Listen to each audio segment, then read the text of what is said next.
જયેશ પટેલ, પ્રમુખ કિસાન કોંગ્રેસ અને કન્વીનર કિસાન સંઘર્ષ સમિતિ।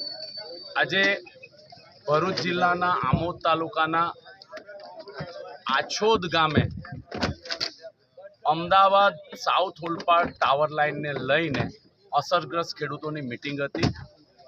સરકાર અને વહીવટીતંત્ર અને પોલીસ તંત્ર ખેડૂતો ઉપર અત્યાચાર કરે છે, ખોટી રીતે દબાવવાનો પ્રયત્ન કરે છે।